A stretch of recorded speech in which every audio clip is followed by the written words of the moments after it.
कोल्हापूर महानगरपालिकेच्या स्थायी समिती बैठकीत शहरातील धोकादायक झाडं आणि फांद्यांमुळे निर्माण झालेल्या समस्येवर सविस्तर चर्चा करण्यात आली।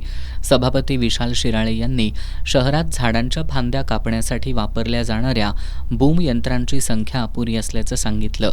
एका बूमवर संपूर्ण शहरातील काम होणं शक्य नसल्यानं पुढील 3 महिन्यांसाठी किमान 2 अतिरिक्त बूम भाड्यानं घेण्याच्या सूचना त्यांनी दिल्या। तसंच या संदर्भात शिवकृपा कॉर्पोरेट सर्व्हिसेस, ज्ञानेश्वर बापूराव बांड आणि निर्मा कन्स्ट्रक्शन या 3 निविदा आल्याचं सभापती शिराळे यांनी स्पष्ट केलं। त्यावर नगरसेवक आदिल फरास, अमर समर्थ, प्रवीण सोनवणे, अनुराधा खेडकर, अर्चना पागर, राजनंदा महाडिक यांनी बैठकीत काही मुद्दे उपस्थित केले। दरम्यान नगरसेवक इंद्रजित बोंद्रे यांनी निविदेतील अटी आणि शर्तींची सविस्तर माहिती देण्याची मागणी केली। महापालिका केवळ बूम उपलब्ध करून देणार असून झाडं तोडणं, कटिंग करणं आणि ते हटवणं ही संपूर्ण जबाबदारी ठेकेदाराची असेल, असं प्रशासनानं बैठकीत स्पष्ट केलंय। अनुराधा खेडकर आणि अभिजित मोकाशी यांनी निविदा मंजूर होताच तात्काळ काम सुरू करण्याची मागणी केली। धोकादायक झाडांबाबत अर्ज प्राप्त होताच त्वरित कारवाई करण्याच्या सूचनाही देण्यात आल्या। पूर्वा राणे यांनी देवकर पाणंद परिसरातील धोकादायक झाडाचा मुद्दा उपस्थित करत तातडीनं कार्यवाही करण्याची मागणी केली आहे। प्रशासनाकडून संबंधित झाड काढण्याची प्रक्रिया सुरू असल्याचं सांगण्यात आलं।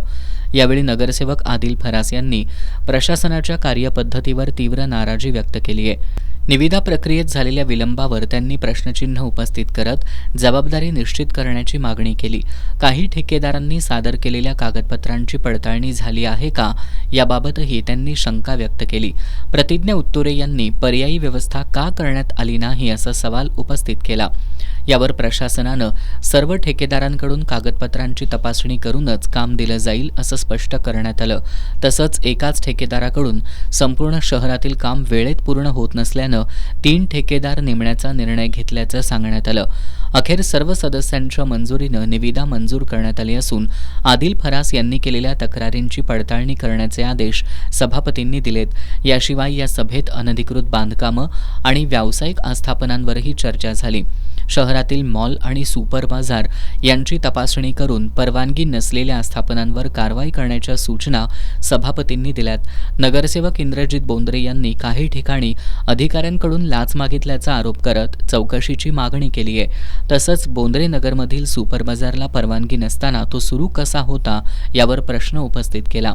नगरसेवक अमर समर्थ आणि प्रवीण सोनवणे यांनी महापालिकेच्या जागांवर अतिक्रमण होत असल्याचा मुद्दा उपस्थित करत त्यावर तातडीनं कारवाई करण्याची मागणी केली। आजच्या स्थायी समितीच्या बैठकीत विविध गंभीर मुद्द्यांवर सखोल चर्चा झाली। प्रशासनाच्या कामकाजावर प्रश्नचिन्ह उपस्थित करत सदस्यांनी तातडीनं निर्णय घेण्याबाबत दबाव निर्माण केलाय।